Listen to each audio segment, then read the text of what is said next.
you drink in Christmas? A lot or not really? Not that much. I just made a few gin tonics on Christmas Eve, and then on 26, made some cocktails for some friends. That's it. That's good. Yeah, do you know, what, I think on Christmas Day I had about half a bottle of wine, so it wasn't that crazy.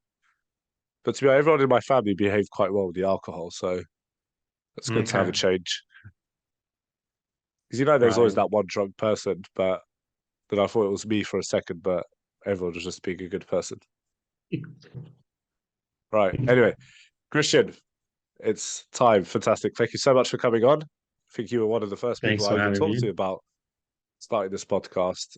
And people don't know you are now in Germany, but you have been sailing around the world for the last year. So you started as well, when we started to work together, you started as a bar support, worked your way through bartender, then to supervisor, and then you started to work in cruises.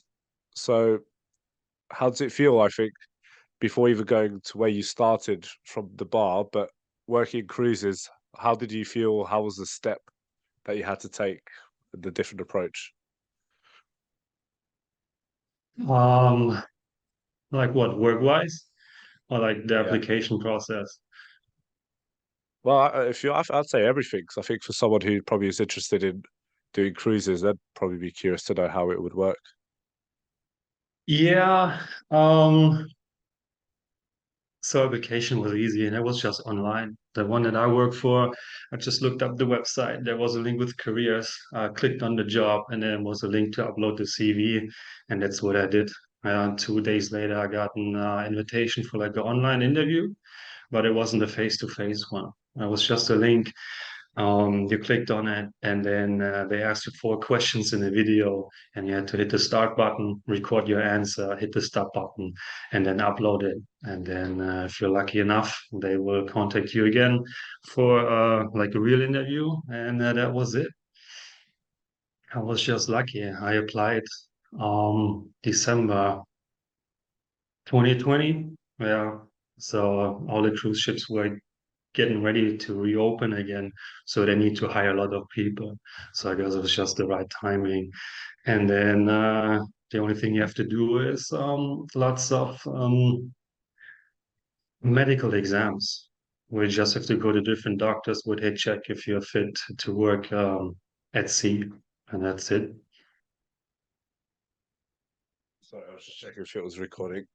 Yeah, but when it came to the medical exams, was it like just like a checkup to see if you had any issues, or was it stuff that you kind of had to prepare yourself for? Yeah, it's actually real easy. The first one was the busiest one, but the results are good for like 1 or 2 years. So you do it once and then just every few years. First one, they had to uh, do a, what was it? Swab your throat, yeah. And then they checked your poo as well, yeah, to see if something's in there. And X-ray of the lungs for checking on tuberculosis or something like that. And that was already it. That's like only 2 or 3 tests. And the biggest part for first timers is like a basic safety training where you learn everything about the ship, like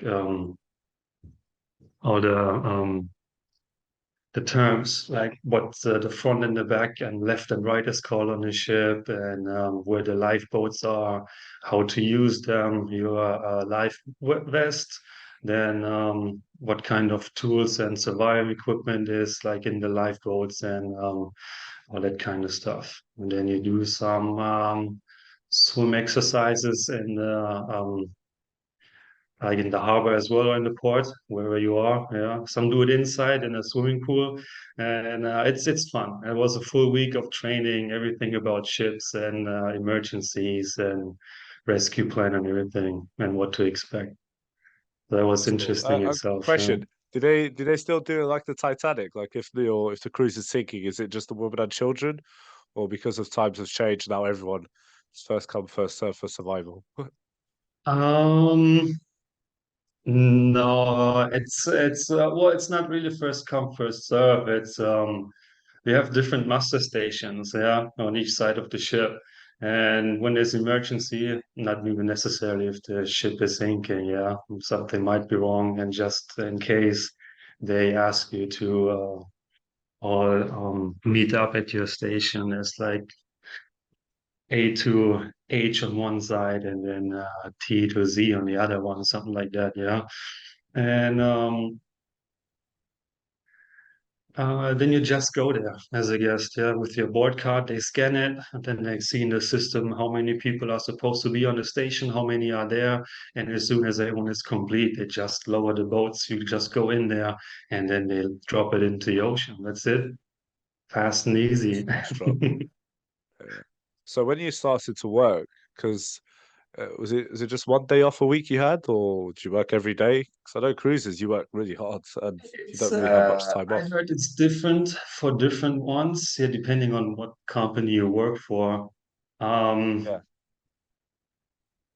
the one I work for, so it's like one main company, but they have 8 different cruise lines, yeah, which are part of the whole.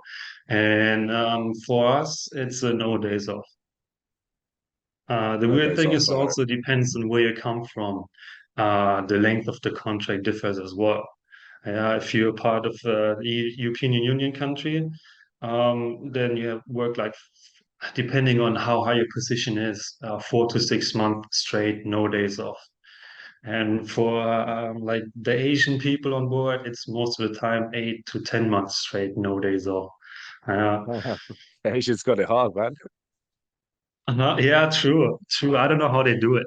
I enjoy it, but I'm done after 6 months. Seriously. Yeah, I probably. noticed 2 times the same thing. The first 2 months is all exciting. Yeah, it's a new ship, new team, new bar you work at, and new places you visit. Yeah, so the first 2 months is all exciting. Yeah, everything is new, get to see new places. Then after 2 months, it's just a day-to-day thing, yeah. You're used to it. You've seen all the places, you know the team and everything, yeah. And then the last 2 months is just I just want to get out on vacation. Nah, fair enough. But so when you start, because you, like you say, it's 6 months at a time. So how long? Maybe it's different for you, but for some people do get quite seasick, or people around you that were getting seasick. How long did they take to get used to it? Sometimes I take just like the ferry from France to England, and if it's a bit Yeah, bad and a bit wavy, I can puke. Like that could happen. So how often do you guys get seasick? it always depends. Yeah, there's this you can never get used to it. That's the Oh, problem. you can never get used to it. Oh, okay. No, I've met people that've been on the ship for 10 years, were never seasick, never had any issues, and then it's just a slight storm outside, and then they just get seasick out of nowhere. Yeah. Um, Funny thing is, it can happen the other way around. That your body is so used to the movement of the ship that as soon as you go back on land and it's not moving, then your body is still kind of moving, and then you start getting sick. Do you know what I mean? So the other way Yeah, I around do. can Wow. happen as well. But seriously, you Oh, can that's never get awesome, man. used to it. You feel it, then you go to the hospital, get some seasickness pills, and then you're good to go. But luckily for me so far, never had any issues. You got a good stomach. That's good to see. So, how many people would be at one time in the cruises that you were working? Like, let's say with staff included. It depends on the size of the ship. Like So I've you been had, only on a so you went smaller on ship different so far. sizes. Oh, Yeah, okay. our fleet alone has like 11 ships at the moment, and we have a few that fit like 2,400 just guests. Yeah, and then the biggest one we have is like 5,500 guests. Jesus Christ. Five Yeah, thousand. that's just too much, honestly. Yeah, cruise ship is all nice, but there should be a limit. That's just Yeah. insane. If you visit like the Caribbean islands with like the big ships that can fit 10,000 people in there or 9,500, and then you go on a small island like Barbados, and then out of nowhere, there's like thousands of people coming out at the same time trying to see all the nice stuff there. It's just too much, in my opinion. Yeah. But I've been on the smaller ones. We fit like 2,400 guests at the most, if it's fully booked, and the crew is around 600 people. But that's everyone included. Yeah, it doesn't even take that many people for like driving the ship. It's just 20 or 25 people in the engine room, and then I think 10 or 12 up on the bridge. That's it. That's all you need to All right. sail the ship. The rest is all other crew, like housekeeping has lots of people for cleaning the cabins. Bar and restaurant together is like 150 people. Then you got guys taking care of the garbage and recycling. Then you got some environmental officers on there. And I don't know who else. Kitchen staff as well. The guys who prepare the food for the crew and everything. That's also lots of people. All right. And then you So got how the would be tour like guide, a day? scouts, and receptionists and everything. Right. So how would it be like just a day as Christian, the bartender in the cruise? Like, what would be your average day looking like, your routine? The routine for me depends which department you're at and what kind of shifts you work, because most bars are open from like 8 in the morning until like 2 in the morning. So you need, different shifts, just like on land as well. For me, I Yeah. started at 7 in the morning, went on break, uh, 12, 12 or 12:30, depending if it was sea day or not, and then go 30 until 11:30 or midnight. So you do 11 to 12 hours a day. And that's my routine, just opening the bar, serving the guests, go on break, get some lunch, go outside most of the time. Sometimes just skip it and take a long nap. I bet. I And bet. then get some lunch, dinner, and then ready to work again. That's good. I think my colleague Resval, he was, when some people complain that they have to do 50 hours in 1 week, he looks at it, he's like, I'm used to it now because like you say, he in his cruise, he was working every day. And he was also saying, like, I think I was telling you this as well, was just before we started recording, that it's very strict and understandable as well, but there's like a few strike policies that they have, and if you go over, like, let's say you got 3 strikes, let's not mention what you break, but you break those 3 strikes, you have to leave the cruise. And then not just that, it's with your own money of you leaving, the cost of the ticket and the cost of the ticket of the guy replacing you, that all comes out of your pocket. So I found that quite surprising. But then again, I like to see the profit margin of cruises. But yeah, I think it does make you a better person. It toughens you up and probably makes it a lot easier when you go into land and start to find a job as a bartender. Take a toll on your body for sure. I feel it also. I gotta try to stay fit. Going to the gym every other day. Yeah, going for a run, doing all kinds of stuff. Um, but after a while, yeah, you get exhausted. Yeah. Um, Especially if you have morning duty, because I have like 2 long breaks, but they're Right. like 6 and 7 hours. So I will never get like a full 8 hours of sleep. Yeah. Um, how would I recommend it? Depends on what you want. If you're new to bartending, for sure, because it's just a nice idea. Yeah. Um, you get to travel while you work. Um, Depending who you work for, the payment is good too. For me, it's nice because I don't pay any rent or anything. Yeah, everything I earn goes straight into savings account there. Yeah, Because on the exactly. ship, everything is included. You don't pay for accommodation or food, only if you go outside to buy stuff on land, and that's it. Yeah, or stuff on the ship.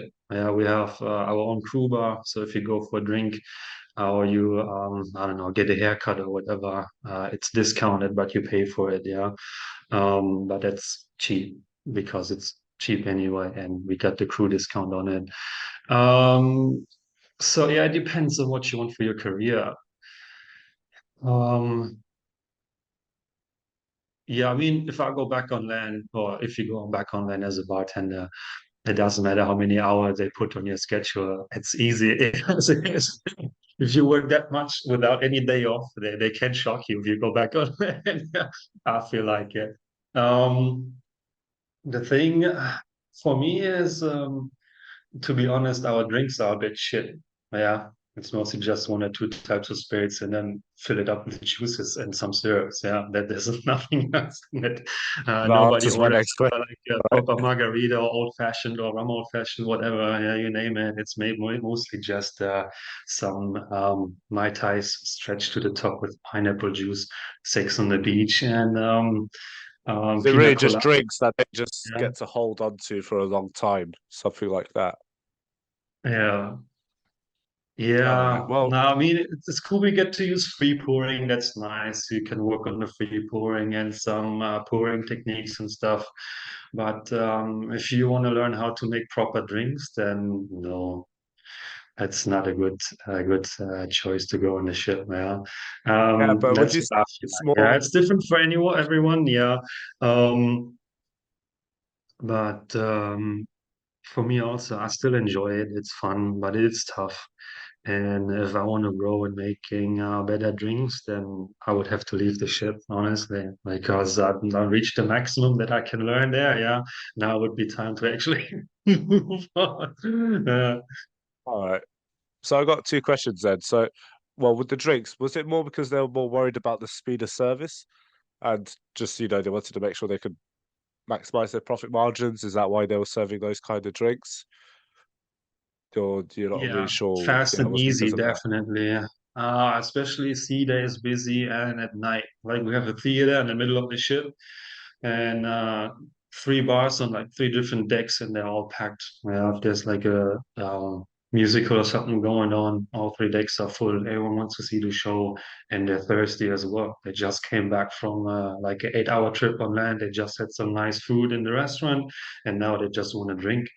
Yeah, and then yeah, most people go for, we have a variety of gin tonics, and then most people go for spritzers and cocktails, and then you just have to be fast. So that's good Yeah. thing too. You can work on your speed. Yeah, that's good because there's like one bar with four barkeepers, and you got 120 people waiting. So yeah, lots of orders coming in. Probably 5,000 It people gets a waiting bit as well. messy. If it's busy, it gets messy, especially if you work at the outside bar. If it's a sunny day somewhere, yeah, and people stay on the ship or at sea there, and now it's 25 or 30 degrees outside.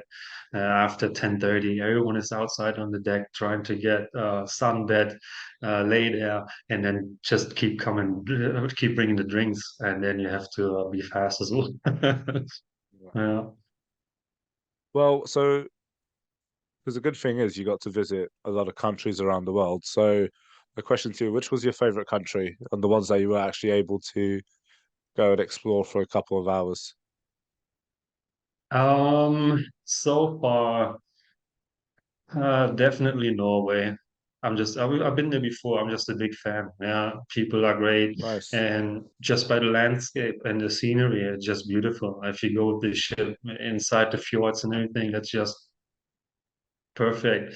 And so far did Norway, the Mediterranean, like everything between Rome and Lisbon. Yeah, Yeah. European side. I No, it didn't is stop nice. anywhere in Africa. Yeah, and the Canaries. That's the two or three tours I did so far, and I like Malta a lot.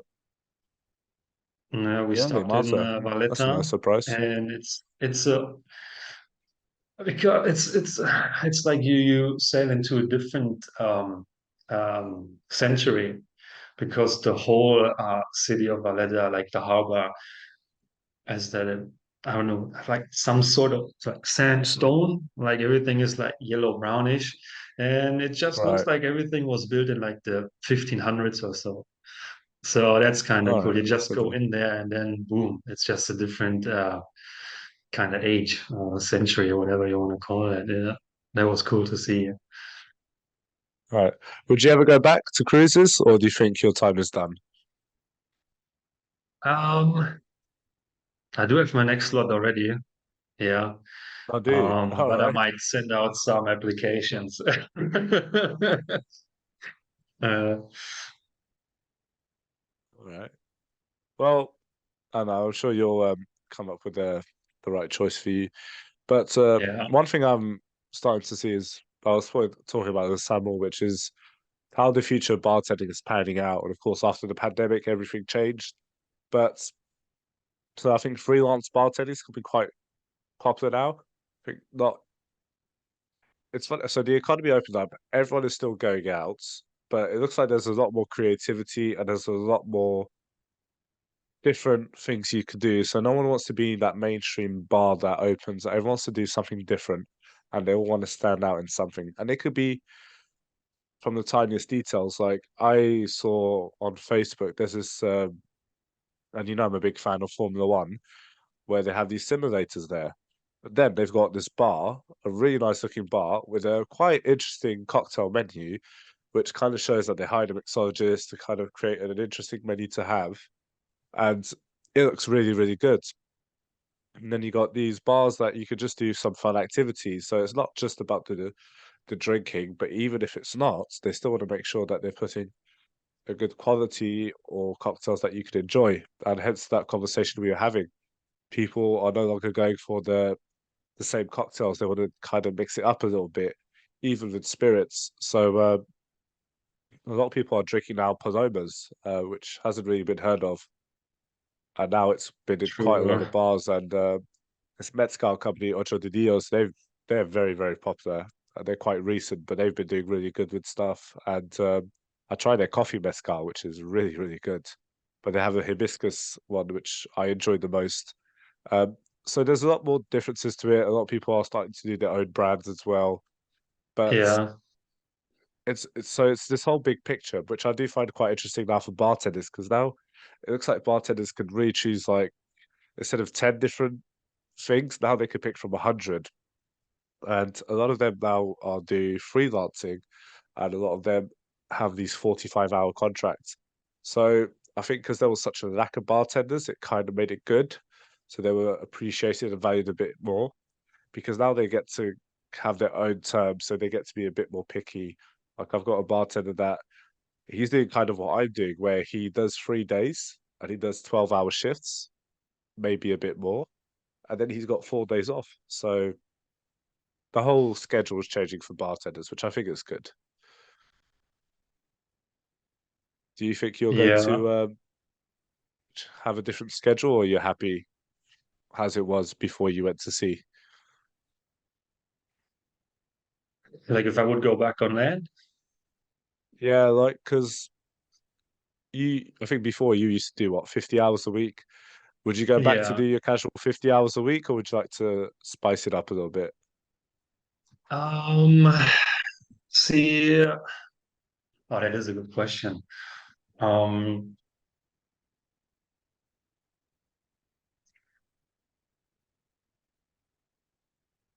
I, I guess I wouldn't care. Yeah, as long as I have like my 2 days off would be nice. Yeah, just to relax. And but what I would try to do definitely would be like a 4 day week. Yeah, Yeah, doing 4 days straight, no matter how many hours, and then just getting yeah, 3 days exactly. off in a row. I like the idea of that one. That what I'd try to do, which is possible because we're flexible anyway. And it doesn't matter which days you work. Of course, weekends are always busier, and you might have to work Yeah. there, which I don't mind. But if it's manageable, then yeah, doing some sort of 4 days in a row, no matter which ones, and then 3 days off straight. Yeah, I think it is a good thing, and more people are adopting to it. I think well, I do 3 days or 4 days, but it's always Thursday, Friday, Saturday. So I want to make sure that I'm still working on the busy days. Um, but I think a lot of people don't want to do the 5 days or even 6 days. That even if they have to do 8 or 7 hours a day, I think people just rather go do at least 10 to 12 hours, because I think when you're used to doing 10 hours a day or 12 hours a day, you don't really want to go back to do 8 hours because you do have more time in your day, but you just rather dedicate that day entirely to work. So then in your other days, you could just really focus and do what you like. And since I've been doing it, I feel a lot more energized. I feel also a lot more focused at work. I feel like my work-life balance is as great as it's ever been since I left school. Okay. So I think a lot more people will be adopting to it. Now, it does kind of require you for a lot of employers to hire more staff. But the good thing now is in January, the Christmas period's over, so there's not that many people that, well, there will still be people looking for jobs, but a lot of establishments are not going to be looking for that many uh, bartenders or waiters, busboys, whatever. So I think it's now going to help a lot as well with their recovery to having a bit more of a stable team. The staff retention will stay. I know I do mention this a lot, but I still think a lot of people don't realize that it's still going on and people are still trying to recover. That's, it's kind of now your average staff retention looks like is 6 months, which is a big improvement, which I think if you'd asked me this a year ago or even 6 months ago, it would have been probably 3 months your average staff member would stay. Now it's going to 6 months. Okay. And I think before the pandemic, it was about a year. So that's what you kind of want to get to. Um, Now, the wages have gone up. I know there's a cost of living crisis as well, but I do think things are headed towards the right direction. And I hope we will carry on and will continue like that. There's not going to be any more Sure. lockdowns. And I do see a lot of stuff booming up. I think this Christmas was very successful here in London. I think everyone got out. There could have been a few places struggling with sicknesses as well. And that's what we were talking about. I think everyone was kind of sick as well this winter time, but we're all starting to recover. And oh, actually, I didn't tell you. So, and everyone's going to try and start doing their own things. I'm actually going to go to Germany. I don't know if I told you in October. Wait, next year, like coming Yeah, next October? year. Oh, Yeah, nice. I wanted to go to my first ever Oktoberfest. Well, let's do it. If I go Yeah, back on well, the still a ship, long way I away. might be done with my contract in September, so I can just meet you in Germany, no problem. It'll be good. Well, Because I it'll would be be a on bit difficult vacation to again keep up with anyway. you. That would be funny. Let's go to the Oktoberfest again.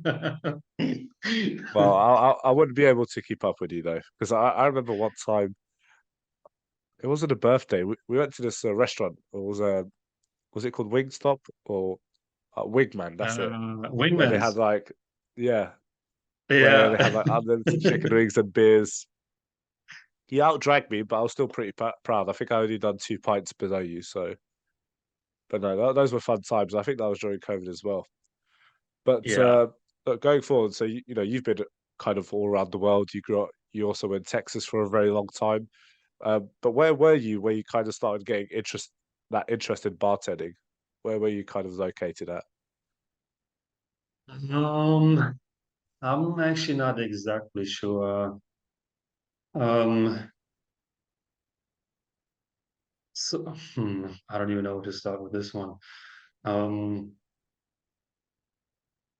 So, like you mentioned, my year in Texas, I did some volunteer work in bars, but for like music events. Yeah, I was helping bands, being a stagehand, setting up the gear, supporting during the show, and then break down the gear again, load it into the truck, and off they go. And then a few days later, next gig. Yeah. So I got to chat and see lots with the bartenders, see what they're about, the lifestyle and all kind of that kind of stuff.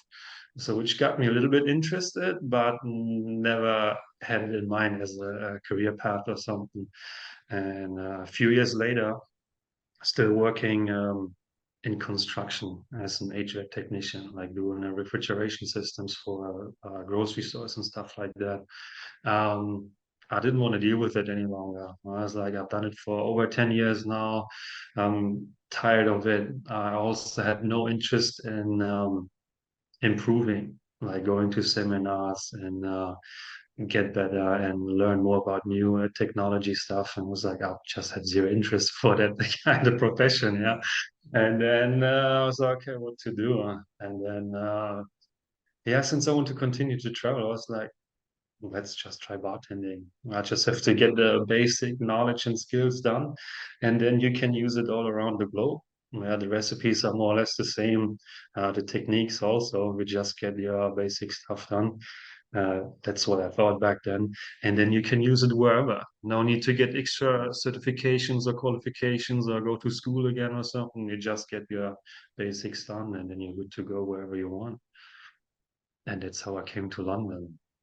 Also visited the bar Yeah, school, not the European one, different one, but that helped a lot, seriously, because I had zero experience about anything, and just getting the basic stuff done was good. I That remember helped a you lot. showing Made up me to feel more your comfortable behind the interview. bar as well. I remember Huh? you in your cowboy hat and your cowboy shoes showing up to the interview for Dirty Martini. Yeah. True, the boots and the hat, yeah, and the belt. That was a good mark. Oh yeah, yeah, yeah. Can't forget your belt buckles. But yeah, well, I think Yeah, it's one of the best cities you could go to really learn cocktails and bartending is London. You know, I think you could do it seriously. in other countries, but London it just gives It's you this such a high amazing standard. variety. Yeah, Once you can do it and feel comfortable in London, then you're good to go to work wherever in the rest of the world. I feel like it. I don't have much to compare yeah, to, honestly. I started at the end of 2019, as you mentioned, bar back in your bar, then January bartender already, and then yeah, I did 3 months of straight bartending, and then pandemic hit, yeah. yeah. That And that was it. was Then you know a how it fun was, time. on off, on off. Yeah, reopening, closing again, reopening, closing again. And in the midst of it, I started applying for the cruise ship. So I have not much experience how nightlife looks these days. Yeah, I experienced only a little bit before COVID, during my like the first 5 months I stayed in London, and then break time. And then during a second reopening, pretty much left. We were open for 2 or 3 months again. And then I left to start with my basic training and all the medical stuff for the cruise ships. And since working on the ship, that, like I said, there's not much time for going out. Overnight, we're always at sea. We have a few overnight stays, like in Lisbon and Barcelona. Then you can go out sometimes, but also not allowed to drink much. So I have not much to compare to as of Well, what it looks now. yeah, going back to the pandemic, because I mean we stayed quite in touch when it was lockdown. We talked quite often, and we met up a few times when we were Yeah. allowed to, just so people are aware. But you did always kind of stay busy at home making a few drinks. I remember you talking about, but do you want to tell a few people what kind of drinks you were doing at home when you were bored? Because I know you've done a few infusions. So how was that? That was good. I tried to stay busy and to improve while I have actually nothing to do. So did some online classes, listening to all kinds of bartending podcasts, signed up for the Diageo Bar Academy. Would have lots of online content about everything: bartending, spirits, recipes, management, bar life, how to stay healthy and everything. So that's nice to look stuff up there every now and then. And then just trying new recipes and infusion. I tried, what was it? The first one was bacon infused bourbon. That was fun to do. It was the first time I read the book about bartending and stuff. And they mentioned fat washing and infusions. I was like, okay, that sounds interesting. I'm going to try that one. And those were just little things I tried to do just to improve. That's good. I don't know how. I mean, I didn't even drink that much when it was lockdown, which I think was a good thing. But the I think when a lot of bartenders became bored at home, either they didn't ever touch their shakers or they started to be quite creative with it, infusions as well. And I think a lot of bartenders as well realized how quite simple it was just to do some little different techniques to infuse their drinks. And some people that I know, like they've got this complete bar set with all the spirits and all the liquors they have at home. They became more creative, but at the end of the day, all of us, when we came back to work, we still had to kind of recover. And I think what a lot of people now, probably since this summer of 2022, bartenders I think are now got that confidence back and talking to people, because when everything opened up and then we were finally able to talk to customers, a lot of the bartenders are introverts, so them being as well a year or two a bit away from talking to people than having to do it. It took them a while, but at least since I've been going out for the last four or That five was the months, it's weirdest moment. You've done like almost a year on and off, just making the tickets, and all of a sudden people were allowed to order at the bar again. And I was like, what the hell? I lost all my social skills. I have no idea how to talk to that's the true. guests anymore. No, but and I think now, I think like I say, everything's recovering. It's good, um, but the knowledge has improved a lot, and I think as well the different bartenders you get, the different variety. Like now, when you're getting bartenders, they kind of know already what they kind of want to do. You know, they're always starting as barbacks. So now you're getting a lot of barbacks who want to be bartenders, which is really good to see again. And they already kind of have their eyes of, okay, when I get to be a bartender, I want to learn how to do this, and then they kind of figure out the next step. So a colleague of mine, he was working in this bar, a very big one. Like their capacity was about 750, 800, and you know he was just washing glasses and he didn't really care about the job. It was just to pay the bills. But then one time I think he got in charge of just restocking, and he just kind of was enjoying seeing how the bartenders were talking to customers. And then he just kind of saw them dancing around, having a good time. And then he got more and more leaned onto it. And then he became a full-on bartender.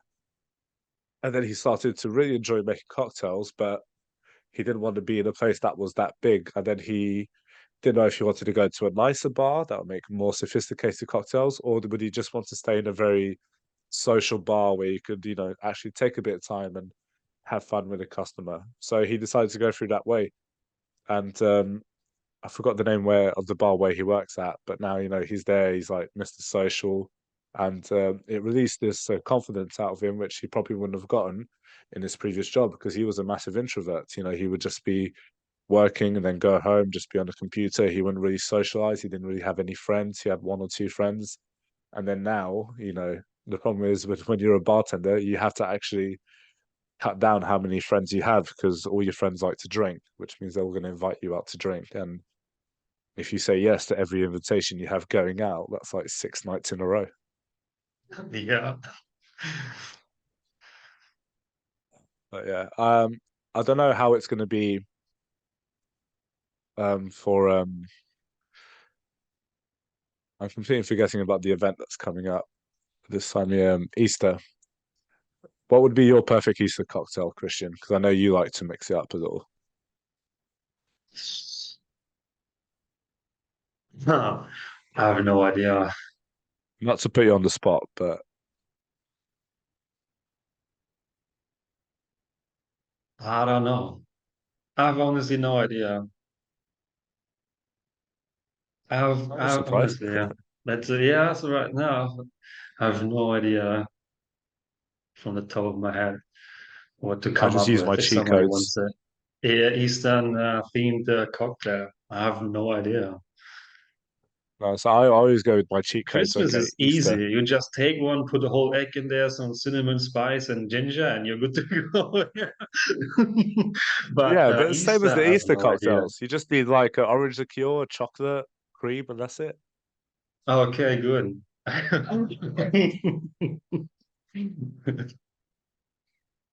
Yeah, there was actually the No, cocktail I I tried. remember we had someone where we worked together before, and like half of them were not that good. And I remember the chocolate champagne one. That was no, no. Chocolate and champagne don't mix. No. But So Christian, you would yeah, consider yourself to be also someone like because you like making cocktails, but you don't really drink cocktails, do you? I do. I usually see you would be on your hand, but Well, yeah, I mean, I'm saying like social, like if you're to be going fair, out or most of meeting the up. time when we went out together, it was a pub, but we they only had beers anyway. Actually, But yeah, you're when right. we went Actually, to be at one or whatever, always cocktails. Even now, when they got a good menu, I always try to go and try something new yeah. to see what's I've out there.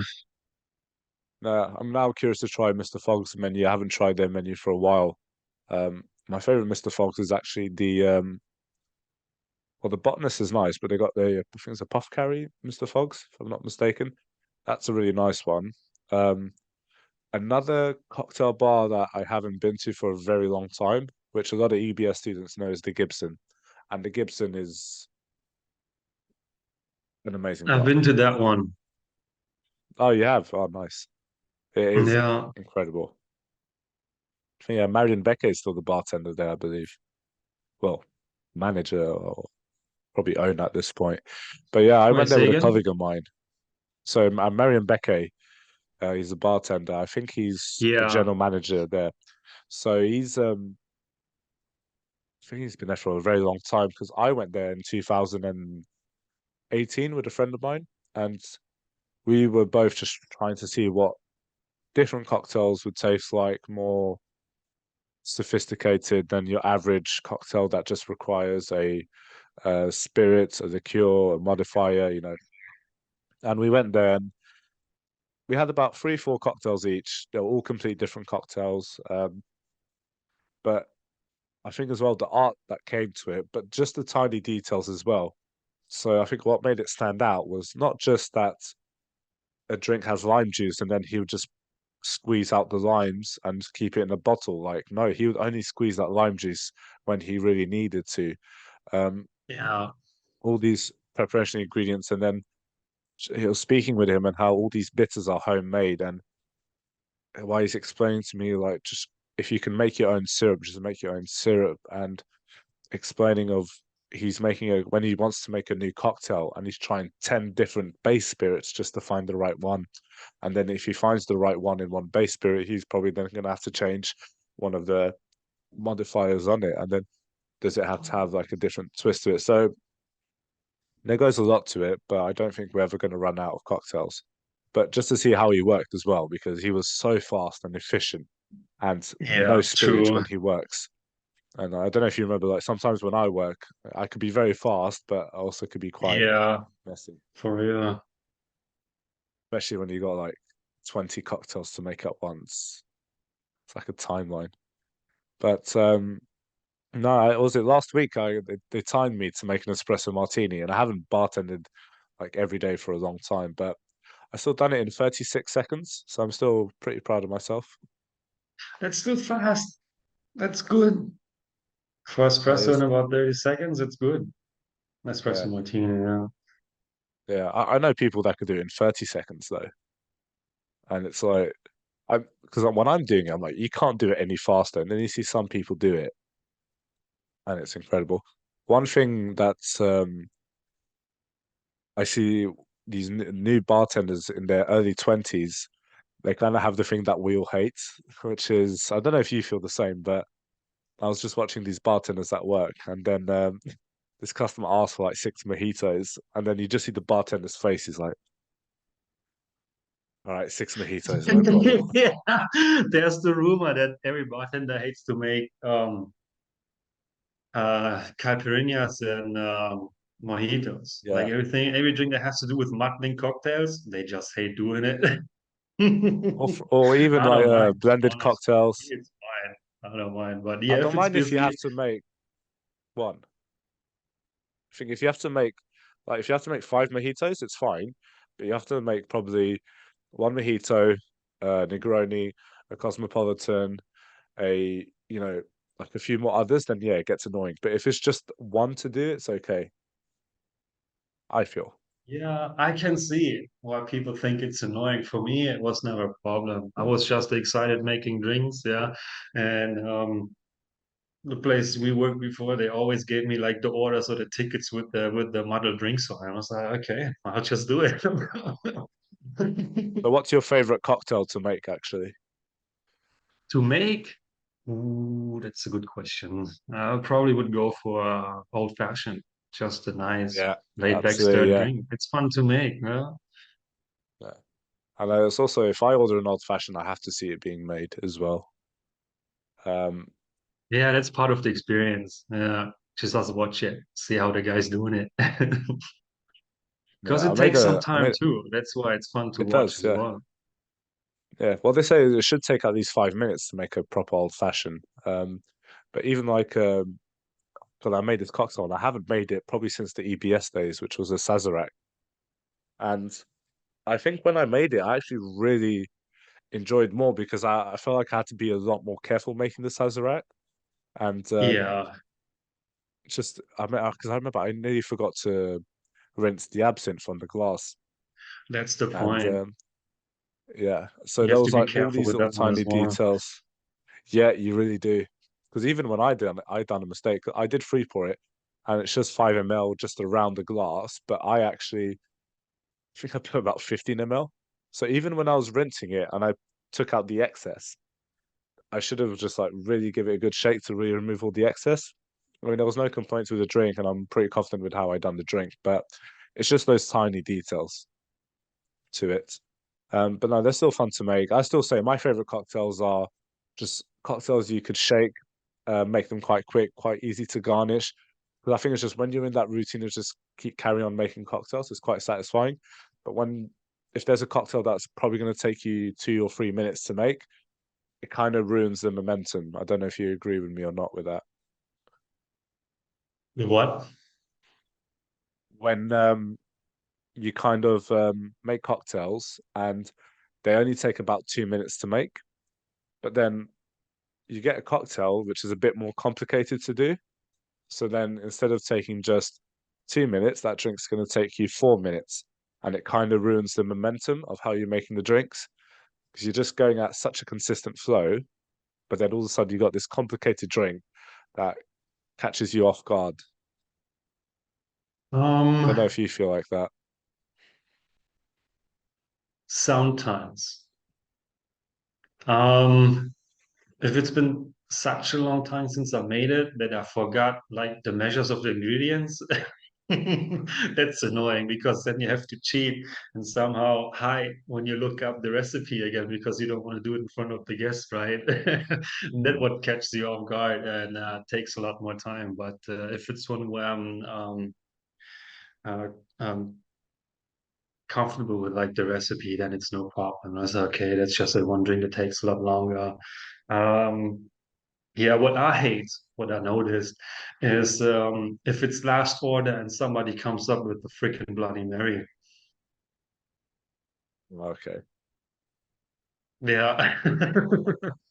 Because that one takes forever and you just want to close the bar, actually. I don't know if I mentioned this podcast.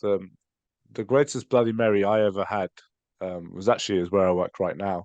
And instead of vodka, they use gin. So I still remember the Okay. specs perfectly. So it was 60 ml of Tanqueray gin, 15 of lemon juice, and then you'd add celery salt, pepper. I think it was 2 dashes of Tabasco, and we'd have fresh tomato juice as well, which made a complete difference to it. And I don't know if there was a bitter inside. The only difference was it was actually in crushed ice. So we would roll the Bloody Mary, we'd pour it over crushed ice. Then the garnish was quite not complex, but it had a lot into it. So you'd have your typical stick of celery, you'd have a lemon wedge, you'd have 3 olives, and then you'd have this kind of little bottle of port wine. So that cocktail will take you at least 3 to 4 minutes to make it properly. But it was such a rewarding drink, and even to drink it, it was just so nice.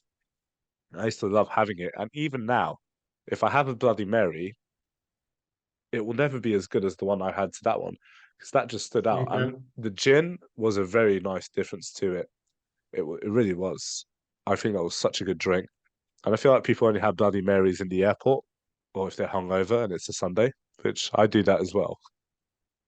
Well, you take it as a hangover cure? Yeah. Well, I don't usually drink when I'm hungover. So what I do a lot, what I used to do, I used to call it a hangover tea. So when I was working in the bar, I used to show up to work hungover from a good night out. We had a coffee machine there, so I used to get a teapot, fill up with hot water, and then look around the bar. Anything I considered to be healthy, I'd put inside of it. So I'd put like a tea bag, mint leaves, rosemary, Angostura bitter, orange bitter, lemon juice, honey, passion fruit seeds, like elderflower cordial, like you name it. So I put that all in the tea, Okay.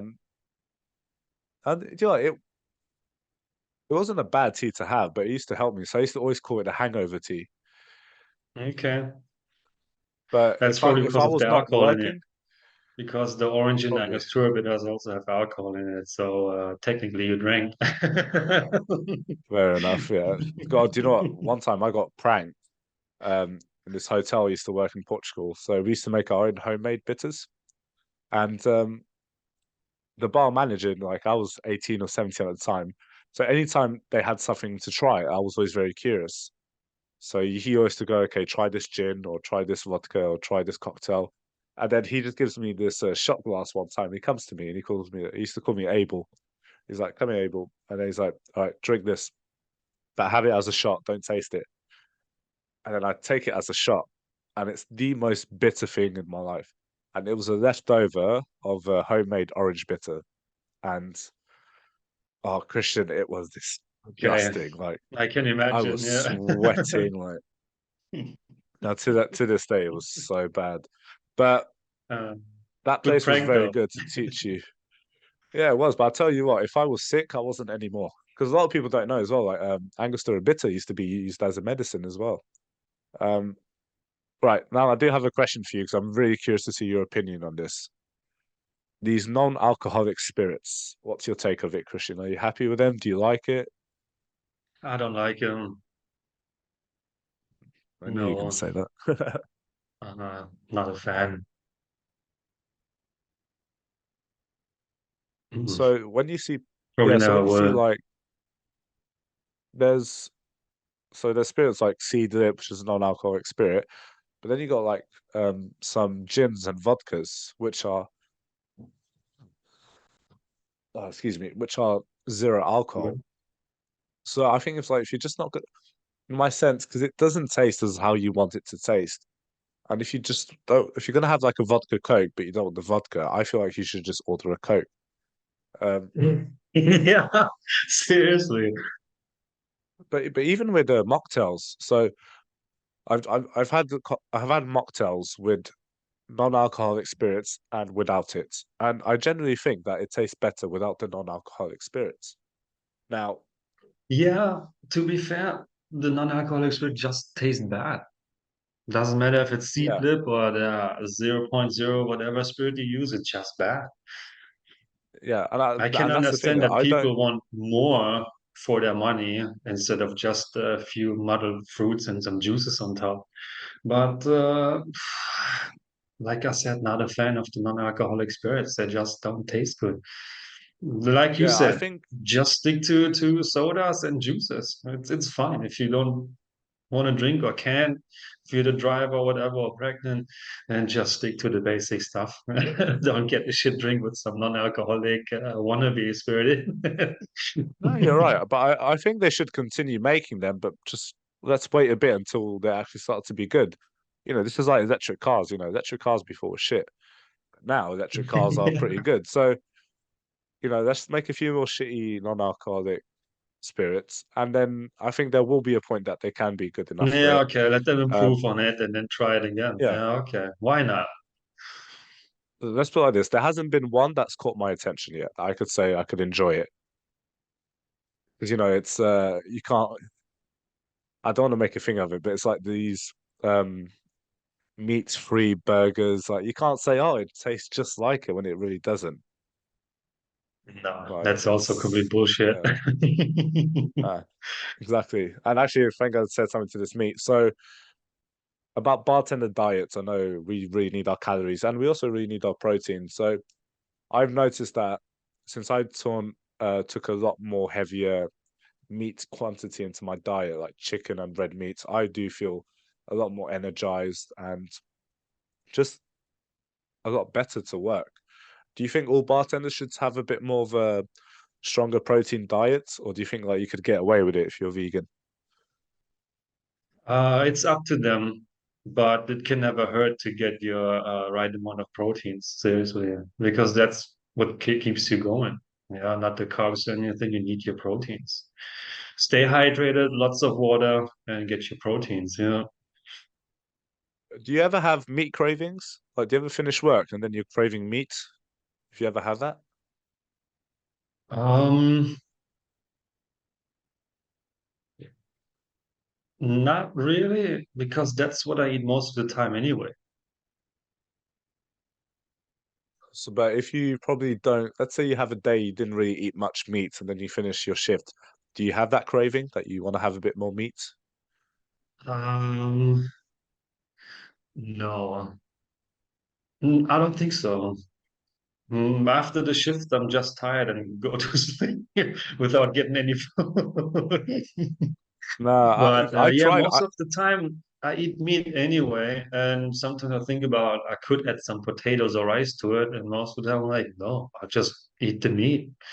That's it. So Yeah, I get my fair share of it anyway. But like food or meat cravings after shift, not that I can remember. no, I've tried to have a big meals before my shift, but I just didn't feel like it was Yeah. working, so I'd rather have it after my shift. Well, sorry to And I interrupt. Do used you to, have it like after the shift? You just go and get like full size steak or like 600 grams of chicken and just do it yeah, and eat it? Yeah, no, okay, literally, nice. yeah. So I used to like, especially chicken, but I do love my steaks, and I've been now having like steaks 3 times a week, which has helped me out a lot more. So and usually it's just steak on its own or a few fried eggs, which is quite a very thing to do in Texas, isn't it? Nice. That's a good combo too. Yeah.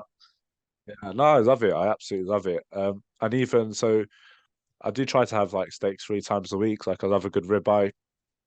And I'll usually just have that. It's rare having it with rice, but then other times, so on Sunday when I'm off on Sunday, and then I kind of have a tradition now. I always go for like a full English breakfast, but I put it like as my one meal a day. So I'll finish my shift on Saturday, and I'll if I go out or not, I'll stay in bed late the next day. So it'll probably be 16 hours of fasting, and then I'll have like a full English breakfast, and that will be like quite hardcore, like with 8 sausages, the whole packet of bacon, 4 fried Okay. eggs.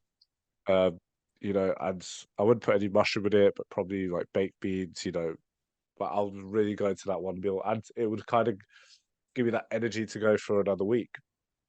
But then there'll be other times that, especially like if I'm off and I just want to like cook something to have a bit of a few good nutrients, I'll have some noodles with chicken, mushrooms, peas, and quite a lot of spices to it.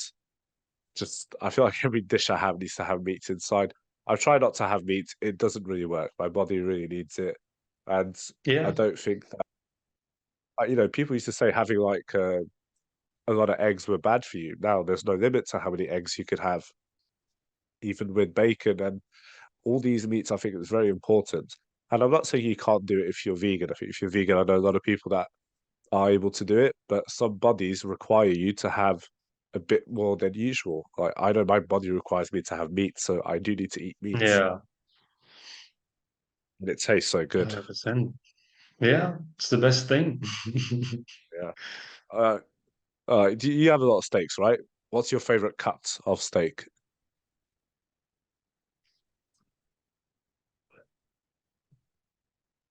Well, if I get the chance, I always go for beef brisket, You go for a which is brisket, all like right. barbecue style, and like in Texas, I do it a lot. And it's either part of the chest or the shoulder.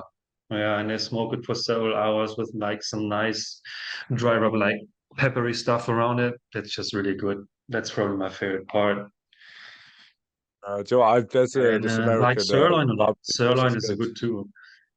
Sirloin? Oh, okay. Brisket, I don't have that much. There's this nice American barbecue takeout. That's the only time I eat brisket, but I usually go for my ribeye steaks. I do love it a lot. Try to Good get the thick choice. cuts. I do like the sirloin a lot. I've actually, what did I eat not long ago? It was really nice. Uh, I was lamb, so I started to eat a bit more lamb. Mm-hmm. Duck. I'm a big fan of duck. I love duck so much. Same. Every time I go to the Asian restaurant, I always go for duck because I don't make it myself. So that's the only choice I have for going to Asian Yeah. restaurant. I always go for the duck. Well, so when you were in the cruises, what did you miss the most when you were working that you kind of like would make you miss being at home? Was it good internet? Was it just the food? Well, the internet is shit, 100%. The Yeah, Wi-Fi that's is what so everyone bad. tells me. Most of the time, I just wait until we're in port, and if I'm in Europe, I can just use the data from my phone without any extra fees. So I just do that. But it's okay. I'm not often online anyway, so I'm fine with bad internet. Once I have it, I just give my family a quick call, and that's it. What I miss the most, days off for sure. Oh, And yeah. going out, definitely. Just get a bunch of people together, go out at night for some after work drinks or something. We can do that. I miss that one sometimes. Food wise, nothing. Um, they do take good care of us. Like the crew Nice. canteen is massive. Yeah, we have like every day for lunch and dinner two different dishes to choose from, like European style food. And you got Oh, nice. your appetizer plate with like meat, cheeses, and fruits and everything on it. A daily soup. Then we got a station for Filipino food, Indian food, Indonesian food, and so yeah, those.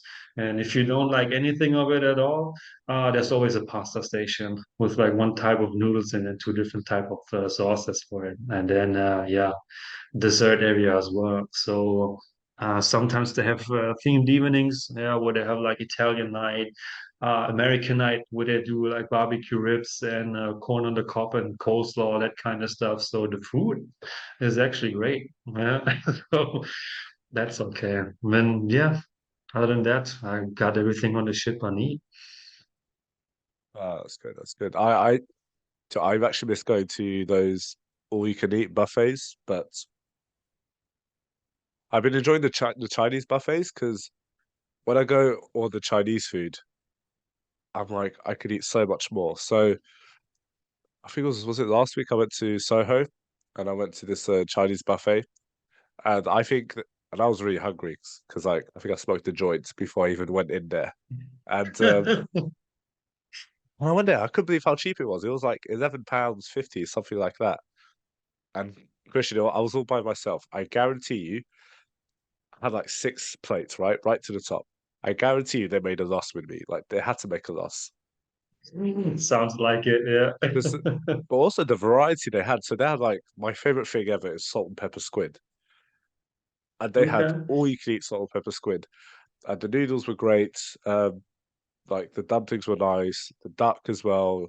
Then they had these pancakes, and I was just like, what I really like, and I don't get that often. I just filled it up on my plates, and I know Okay. like when I left, I did eat for the rest of the day, but for £11.50 plus I got a drink, uh, it was well worth it. I probably might do it again this week. Wow, that sounds good. Yeah. Well, look, Christian. So when do you think you're going to go for your next cruise mission? If you're ever going to go back, do you want to have like a few months Well, for yourself, or do you want to just yes. Usually, go when straight you back do into 6 months, you go home with a 2 month paid vacation, actually. And but I decided this time to do 3 month, just to get some more time off. But next slot starts March 15th. All right. Doesn't give you that much time, but well, I hope you do take a good time to rest. And thank you so much for coming on because I think we've been talking about this since 2020, I think, maybe a bit before. But yeah, well, it's good to have you on, man. Thank you so much, and hope to have you back here very soon. Yeah, thank you very much. Always a pleasure. Fantastic. Well, guys, the life behind bars, and stay tuned for the next episode. And don't forget to